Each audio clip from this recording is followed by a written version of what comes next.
The legendary Away Y669 is back.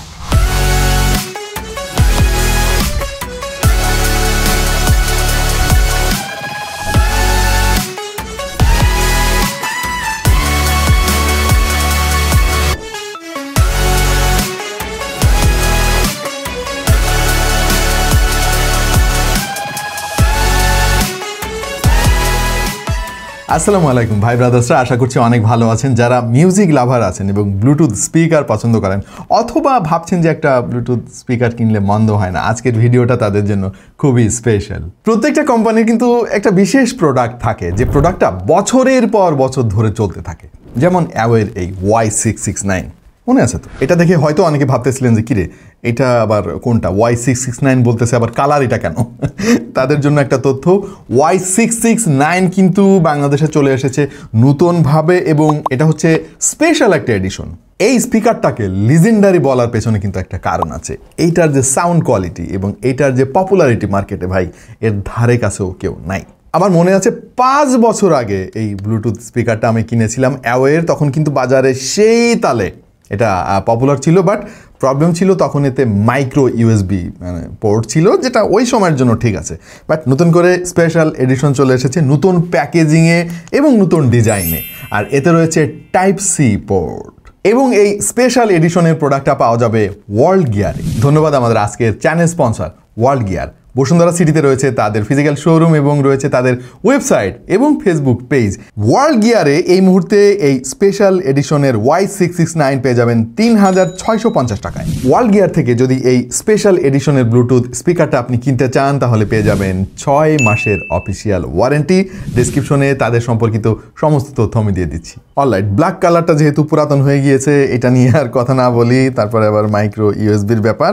এই Bluetooth স্পিকারটা নিয়ে আপনারা নিশ্চয়ই এর আগে অনেক শুনেছেন। এটা জোস সাউন্ড কোয়ালিটি দেয়, এর মধ্যে রয়েছে 31 ওয়াটের আউটপুট। ভাই চিন্তা করা যায়? এনিওয়ে, শুধু আউটপুট থাকলে যে একটা স্পিকার ভালো হয় তা কিন্তু না। যদি সেটা হতো তাহলে ভাই এতদিন ধরে প্রায় অর্ধ যুগের মতো সময় ধরে এটা মার্কেটের ট্রেন্ডিং ব্লুটুথ স্পিকার হইতো না। এইটার ডিজাইন নিয়ে আলাপ করতে গেলে না একটু শরম লাগে আর কি। তার পেছনে কারণ হচ্ছে এটার ডিজাইন কিন্তু প্রায় মিলে যাচ্ছে JBL এর Flip 6 এর সঙ্গে। বিশেষ করে কালারটা তো অবশ্যই, পাশাপাশি এর ডিজাইনে কিন্তু বেশ খানিকটা মিল রয়েছে। তার মানে হলো এখানে তারা ওই JBL এর একটা ফিল দেওয়ার চেষ্টা করেছে আর কি। এইটা ভাই ম্যাক্সিমাম চাইনিজ কোম্পানির এই একটা দোষ, বুঝছেন? বিশ্ববাজারে কোনো একটা বিশ্ববিখ্যাত প্রোডাক্ট যখন সেই লেভেলের পপুলার হয় তখন কিন্তু তারাও ওইটারই ফলো করে। এখন এটারে ভালো বলবেন নাকি খারাপ বলবেন সেটা ভাই আপনার ব্যাপার। বাট আমরা তো ভাই গরিব মানুষ, ওই 15-20 হাজার টাকা দিয়ে তো অত দামি ব্লুটুথ স্পিকার আমরা কিনতে পারবো না। কম দামে যদি আমরা সেরকম একটা ফিল পাই, খারাপ কি? এই কালারটা একটা এক্সক্লুসিভ কালার, মার্কেটের কোথাও আপনি এই ব্লুটুথ স্পিকারটা পাবেন না। Y669 এর রেগুলার কালারের মতো এখানেও কিন্তু তারা মেশ ফ্যাব্রিক ব্যবহার করেছে, যেটা দিয়ে সাউন্ড খুব সুন্দরভাবে বেরও হতে পারে, আবার দেখতেও সুন্দর লাগে। পাশাপাশি এটা সহজে কিন্তু ময়লাও হয় না। মোস্ট ইম্পর্টেন্টলি এতে কিন্তু IPX7 এর রেটিং রয়েছে ভাই। তার মানে হচ্ছে এটা পানিতে নষ্ট হওয়ার কোনো উপায় নাই। আপনি এটা চাইলেও পানিতে নষ্ট করতে পারবেন না, অন্য অনেকভাবে নষ্ট করতে পারবেন। IPX7 রেটিং মানে হচ্ছে এটা আপনি পানিতে চুবিয়ে রাখতে পারবেন, এটা যখন একটু ময়লা হবে আপনি ইচ্ছা মতো ধুতেও পারবেন। অথবা যারা সুইমিং পুলের পাশে একটু পার্টি করেন মাঝে মাঝে, তারা সুইমিং পুলের পাশে রেখে গান বাজনাও শুনতে পারবেন। পড়ে গেলে পড়ে যাক, অসুবিধা কি? পানিতে তো আর নষ্ট হয় না। তবে একটা গুরুত্বপূর্ণ জিনিস আমি এখানে বলে রাখি, আর সেটা হলো এই যে দেখতে পাচ্ছেন একটা সিল, 3.5 মিলিমিটার পোর্ট এবং টাইপ সি পোর্টটা কভার করে রেখেছে। এই সিলটা সবসময় খুব ভালোভাবে এটা লাগিয়ে রাখবেন, তা না হলে এর মধ্যে পানি ঢুকে যাওয়ার ভালো সম্ভাবনা রয়েছে। এটার বিল্ড কোয়ালিটিও যথেষ্ট ভালো এবং এটার ওজন কিন্তু প্রায় 900 গ্রামের মতো। খেয়াল করে দেখেন, আমাদের কাছে আরো একটা ব্লুটুথ স্পিকার আছে যেটা সাইজ প্রায় এটা সমান আর কি, কিন্তু এর চাইতে এই Y669 এর ওজন প্রায় ডাবল হওয়ার পেছনে কারণ হচ্ছে এর মধ্যে খুবই উন্নত মানের ড্রাইভার ব্যবহার করা হয়েছে, একটা দুইটা না 3টা ড্রাইভার, এবং এর টোটাল আউটপুট হচ্ছে 31 ওয়াটের। 8 ওয়াটের 2টা উফার আছে এর মধ্যে এবং রয়েছে 15 ওয়াটের একটা মেইন ড্রাইভার। দরকারি পোর্টস এন্ড বাটনস পেয়ে যাবেন এর মধ্যে। টাইপ সি পোর্ট রয়েছে চার্জ দেওয়ার জন্য এবং 3.5 মিলিমিটার পোর্ট রয়েছে ওয়ার্ড কানেক্টিভিটির জন্য। LED ইন্ডিকেটর রয়েছে এর ব্যাটারি স্ট্যাটাস দেখার জন্য এবং বেসিক সমস্ত কন্ট্রোল এখানে আপনি পেয়ে যাবেন। রয়েছে পাওয়ার বাটন এবং একটা ডেডিকেটেড ব্লুটুথ ব্লুটুথ বাটন, যেটার কাজ নিয়ে কিছুক্ষণ পরে আলাপ করছি। JBL এর একটা ফিচার আমার কাছে অনেক ভালো লাগে, আর সেটা হচ্ছে TWS মোড, এবং তারাও কিন্তু এই জিনিসটা এখানে দিয়েছে। JBL এ যে কাজটা করা যেত সফটওয়্যারের মাধ্যমে, তারা একদম ম্যানুয়ালি এটা করার একটা ব্যবস্থা করে দিয়েছে। TWS মোড মানে হলো একটা গানে কিন্তু দুইটা চ্যানেল থাকে, আপনারা অনেকে সেটা জানেন, L এবং R। আপনি চাইলে কিন্তু এই দুইটাকে কানেক্ট করে ফেলতে পারবেন একসঙ্গে।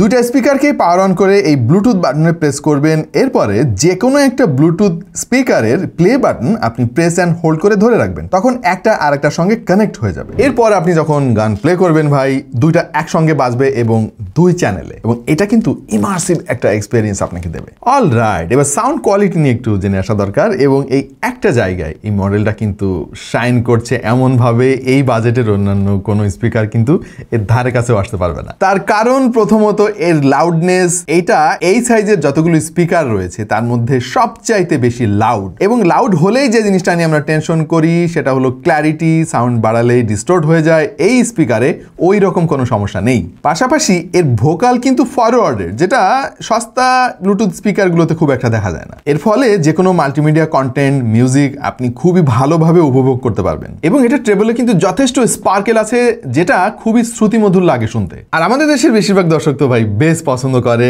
এই ব্লুটুথ স্পিকারে কিন্তু বেজের কোনো অভাব নাই, বাট সেটা পরিমিত, মানে গুমগুম টাইপের বেজ না, সস্তা টাইপের বেজ না, খুবই ভালো মানের পাঞ্চি বেজ এই ব্লুটুথ স্পিকার থেকে পাওয়া যায়। বেশি প্রশংসা শুনে আনন্দে আটখানা হয়ে যায় না ভাই, আমরা কিছু সমস্যাও খুঁজে পাইছি এই ব্লুটুথ স্পিকারের, এবং আমাদের কাজই তো সেটা ভালো দিকের পাশাপাশি খারাপ দিকও বলা। ওয়েট করেন, বলতেছি একটু পরে। যেহেতু লো ফ্রিকোয়েন্সির জন্য দুইটা ড্রাইভার তারা এখানে ইমপ্লিমেন্ট করেছে, যেটা স্পিকারের দুই দিক থেকে আওয়াজ প্রডিউস করে, এর ফলে খুবই ওয়াইড সাউন্ড স্টেজ পাওয়া যায়। স্পেশাল এডিশনে ব্যাটারি নিয়ে তেমন কোনো চেঞ্জেস নাই, আগের মতো ওই 2200 mAh এর ব্যাটারি তারা ব্যবহার করেছে, এবং তারা দাবি করতেছে যে এটা দিয়ে 12 ঘন্টার মতো ব্যাটারি ব্যাকআপ পাওয়া যাবে, যেটা আমি বিশ্বাস করি না ভাই। আমি বিশ্বাস করি না, আমি বিশ্বাস করি না, আমি বিশ্বাস করি না।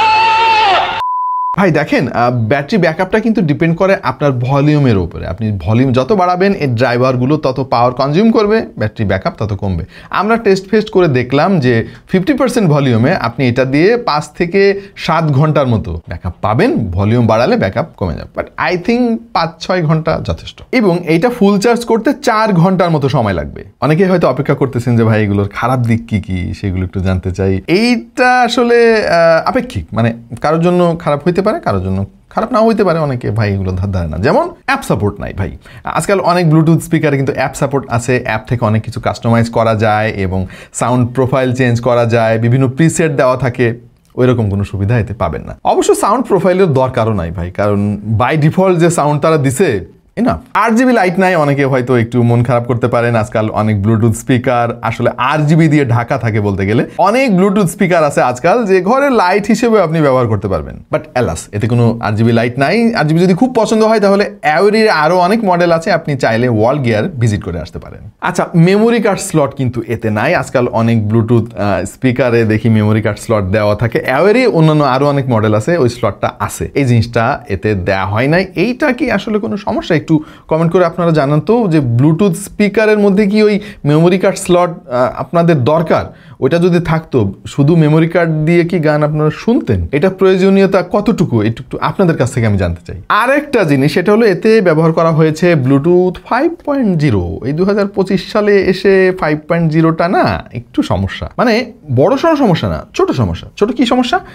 ব্লুটুথ 5.3 বা 4-এ কিন্তু LE আছে, মানে লো পাওয়ার কনজাম্পশনের ব্যবস্থা আছে। এইটা যদি থাকতো এতে আরেকটু ব্যাটারি ব্যাকআপ বেশি পাওয়া যেত, পাশাপাশি ল্যাটেন্সি অনেক কম। যদিও এটা দিয়ে কেউ গেমিং টেমিং করবেন না আমি জানি, বা এটা দিয়ে কেউ কথাও বলবেন না, এত বড় জিনিস দিয়ে আপনি কি কথা বলবেন বলেন ভাই? সো এইটা মেনে নেওয়া যেতে পারে, কারণ দাম কম। আরেকটা জিনিস নাই, সেটা হচ্ছে FM রেডিও। আচ্ছা, এটার উত্তর আপনারা দেন ভাই, মানে স্পিকারে কি FM রেডিও আসলে লাগে? আজকাল কি FM রেডিও আপনারা কেউ শোনেন? কমেন্টে একটু আপনার উত্তরটা দিয়ে দেন এখনই। অলরাইট ভাই, আর কি বলবো একটা ব্লুটুথ স্পিকার নিয়ে। আপনারা তো যথেষ্ট ধারণা রাখেন, মার্কেটে এই প্রোডাক্টটা অনেক দিন ধরে আছে। জাস্ট স্পেশাল এডিশন নিয়ে স্পেশাল একটা ভিডিও আপনাদেরকে উপহার দিলাম আজকে। কেমন লাগলো এই স্পিকারটা অবশ্যই কমেন্টে আমাদেরকে জানান। আর আমরা যদি ফাইনাল ভার্ডিক্ট আপনাদেরকে দেই, সত্যি কথা ভাই, এইটা না, এই বাজেটে আপনি এর কাছাকাছি অন্য কোনোটা পাবেন না। আর যদি পেয়েও যান, মার্কেটে অনেক ব্লুটুথ স্পিকার আছে এর চাইতে কম দামে, দেখবেন যে কোথাও না কোথাও একটু কম্প্রোমাইজ আপনাকে করতে হচ্ছে। এত ভালো ক্ল্যারিটি পাবেন না, এরকম লাউডনেস পাবেন না, ডিস্টোর্ট হয়ে যাবে ফুল ভলিউম দিলে। সো আমার মনে হয় যে সাব 4000 টাকা বাজেটে this is the best speaker right now in Bangladesh. আজকের মতো এই পর্যন্তই। যারা সাবস্ক্রাইব করেন নাই, আপনারা কিপটা মানুষ ভাই, সাবস্ক্রাইব করতে পয়সা লাগে না, যেমন ভালো হইতেও পয়সা লাগে না। সাবস্ক্রাইব করে দেওয়ার সঙ্গে সঙ্গে কিন্তু নোটিফিকেশনটা অন করে দিন। ওইটা দিলে হবে কি, আমাদের ভিডিওর আপডেট পেয়ে যাবেন সবার আগে। দেখা হয়ে যাবে অন্য কোনো ভিডিওতে ভিন্ন কোনো বিষয় নিয়ে। সেই পর্যন্ত সবাই ভালো থাকুন, সুস্থ থাকুন, আর দেখতে থাকুন, শুনতে থাকুন টেক টু দ্য পয়েন্ট।